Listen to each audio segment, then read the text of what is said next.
Hi, welcome to Art Arts again. Today I'm gonna talk to you about an artistic shipwreck that happened some years ago, some centuries ago, concerning the medieval art. Because after centuries of disdain, especially because of the words of Giorgio Vasari inside his Vitae, the medieval art, the Gothic art, the gilded altarpieces, the trend changes, so became again up to date and really admired. So every banker, every American new rich wanted some collection in their collection, some parts, some pieces of the Tuscan, Florentine and Sienese art. And so what happened? What remained in our churches, in our oratories, was spoiled, was robbed by some maybe not clearly legal figures, and so they sold them, but in a very intelligent way, in a very smart way, because they decided to slip them in several parts in order to make more money, satisfy more clients, and deliver them more easily. So that's why a lot of our treasures are spread all over the world, and you have to realize kind of puzzle when you want to put the different parts together and rebuild the old altarpiece as it were, as it was inside the church, the Sienese or the Tuscan church.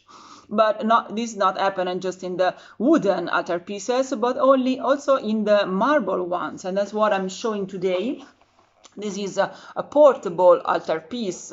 It's in marble, so it's heavy as well, but it's a portable one for private use. So it was commissioned by a very wealthy and noble family in Naples to Tino di Camaino. Who was Tino di Camaino? Tino di Camaino was a sculptor and an architect, a pupil of Giovanni Pisano. Do you remember the son of Nicola? They worked together in the pulpit of the Cathedral of Siena. So he was born in Siena, and he moved early to the other city because he became a kind of international artist. So he worked in Pisa, in Siena again, and then in Florence, and he moved to Naples. He was a kind of specialized in funeral monuments in terms of very important VIP people. So in Pisa we have the tomb of the Emperor Arrigo VII. In Florence we have the tomb in the cathedral of the Bishop d'Orso. In Siena we have the tomb of the Cardinal Francesco Petroni in the cathedral as well as this one. And from this moment on, this kind of figuration, this kind of tomb became like a model all along the 1300s. So it became very famous all over Italy. That's why it was called in Naples by the king, the Anjou king, and it became the sculptor of the family. You have to say the family thumbs. So we have works realized by him in the churches of San Lorenzo Maggiore, Santa Maria Donna Regina, Santa Chiara, when in these dates also Giotto was working. So a kind of influence we can see in his works by the painter Giotto. But usually Tino di Camaino, that died in 1337 in Napoli, that's the date of today, he used to be influenced from the very beginning by Simone Martini. He's a kind of alter ego in sculpture of Simone Martini, and I'm explaining. This is a part of the decoration of the chapel dedicated to St. Martin in Assisi, the lower basilica, painted by Simone Martini in the early 1300s.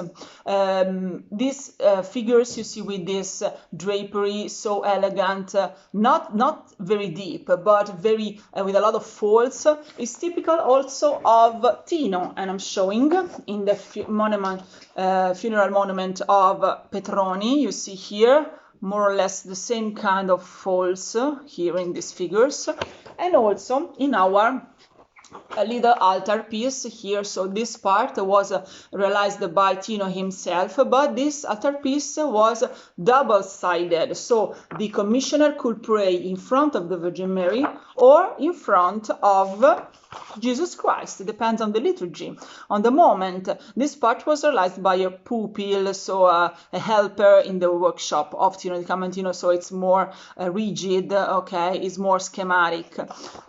Tino is also famous because he treated and he polished the marble, making him like ivory, so it's very, very delicate. I'm showing you, you see the faces, okay, so well depicted in marble by Tino, with his lengthened and oriental eyes like Simone used to do, and also Giotto in these times.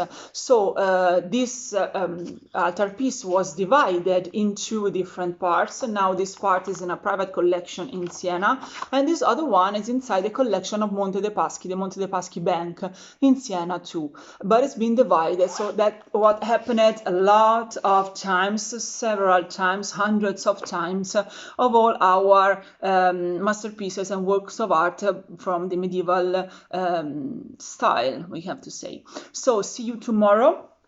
Tomorrow we will see another Sienese artist, another Sienese piece of art, the Nativity of the Virgin Mary by Pietro Lorenzetti.